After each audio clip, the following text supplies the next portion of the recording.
एगो बबीता जी के देख लियो मघी में उड़ैले हल तो कि दिलवा में रही के तू छल कइन गे आगे ठीक हो लो दिल से निकाल गे नीगे। हम चाहेंगे कि माइक दीजिए, काहे कि मेरे लिए सौभाग्य की बात है कि हम भोजपुर में आए हैं, आरा जिला में सब लोग बुलाते हैं और मघी गीत को बबीता जी गाए हैं, सब कलाकार गाए मघी गीत को, मघी को आगे बढ़ाए उठाए हैं। थोड़ा सा एक दो लाइन मघी गा दीजिए। एगो मघी मेरा भी इंडस्ट्री है, भोजपुरी मघी सब एक और मघी ऊपर ले जाना है। काज ठीक लगा है ना तो हनी सब वाला ओने बोलिया बोला दी तो हमने के ठीक लगा है, और ओने वाला एने ठीक लगा, इसमें के उसमें माघ में के पुष में। हम घूमे थे स्कूटर से, हम घूमे स्कूटर से, हमार मौगी फसल हुआ दूसर से। ये लगाइए कि दिलवा में रही के तू छल कइन गे आगे ठीक हो लो दिल से निकाल गे नेगे कि जो गे तोरा माई तू बदल गे नेगे। बाकी हम ही सब ना कहब, जानते का कहब कि तोरे नमवा लिखा हलियो काट के पलटवा से काज सवा में गए।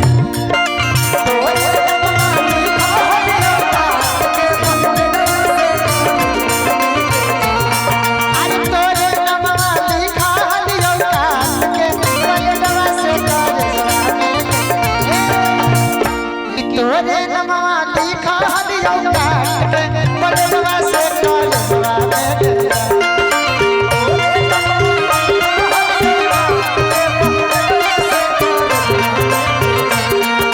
तोरे नमवा लिखा हलियो काट के पलटवा से काज सवा में गए।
काहे लगी हम कैसे बोले थी?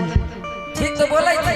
नहीं नहीं हमरा और मेहरारू नहीं आ गलत फरे रहे नहीं हरवा हमसे करत हलियो प्यार गे काहे तू चल दिहल छोड़ी के यार गे।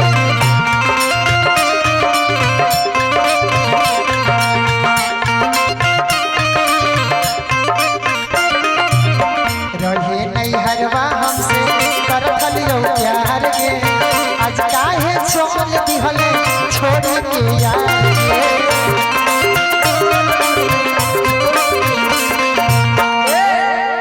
सुना बोली एक संगे घुमा ले बैठ के गाड़िया पर लेके गईले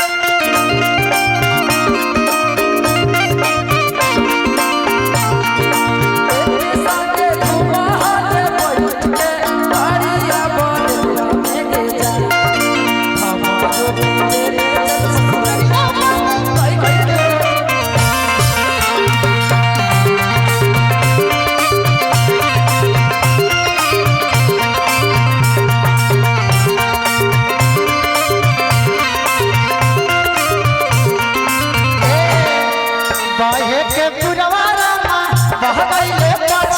सजना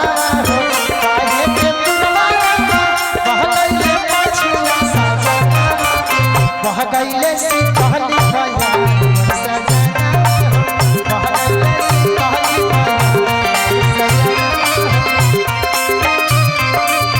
बाहे के पुरवा रामा बह गईले पाछुआ सजना बाहे के पुरवा रामा बह गईले पाछुआ सजना बह गईले सी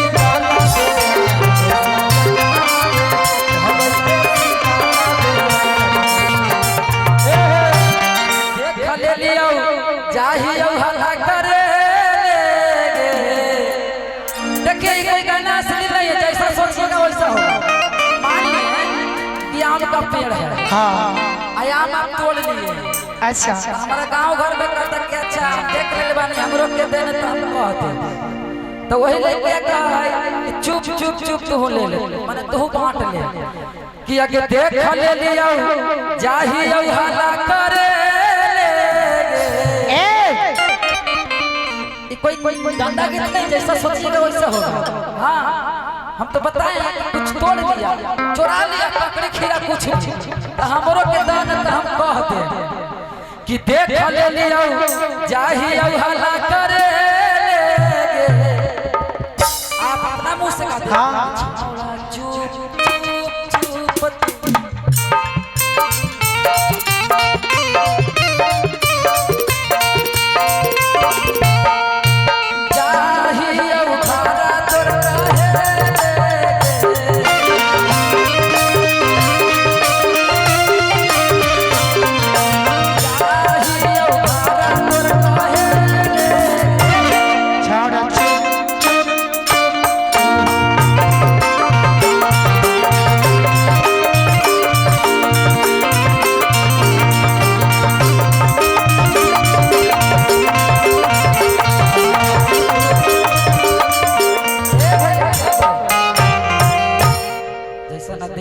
भैया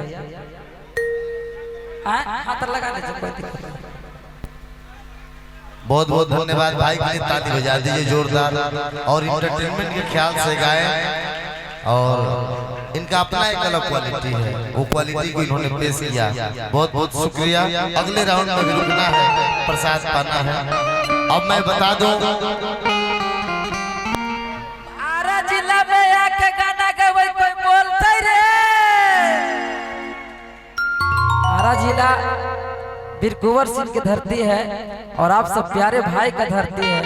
पहली बार हम गाना गाए थे अरे जिला से शुरुआत किए थे अपना मगही गीत में और वो गाना ग्राउंड लेवल पर बजाया आज पुराने नहीं होता है कि आरा जिला पढ़ली के रानिया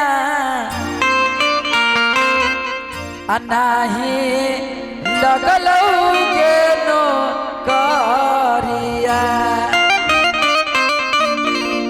जहानाबाद पढ़ली गे रनिया अलागी गेलऊ गे नो करिया। भले ही गीत मगी है लेकिन हमारे जिला से शुरुआत किए थे आप सबका प्यार ज्यादा मिला था। अभी तो हर प्रकार के गीत आ गए बा कि महादेव के कृपा से काम हो गया। कितना लोग वीडियो देखे देखे कि महादेव के कृपा से काम हो गया। हमर पटना में 5 ताला मकान हो गया। कोई बोलते करियठा एगो देहात से पटना चल गए। हम भले करियठा ये जो करिए कुछ तो नहीं कह दे, लेकिन हम अपना शांत से रहे। ये मुकेश राय भैया जाना 3 नंबर कहानी। और आज आरा जिला इस कृष्ण जन्माष्टमी छठियार के सभी कमेटी लोग को दिल से धन्यवाद करेंगे। ये करियठा के बुलाया स्पेशल थैंक्स राजू भैया के, है ना हो। अब चलिए को पहले कृष्ण भगवान के एगो भजन हो जाए, छोटा मोटा। हम कोई गायक नहीं है भैया, बस आप लोग के एंटरटेनमेंट कराते हैं। 100-200 मिलियन गाना चल जाता है आप सबका आशीर्वाद से। एगो भजन बजा दीजिए भैया। हेलो कि भादो के अष्टमी दिनवा अरे बाजेला बधैया हो कि नंद अंग नैया।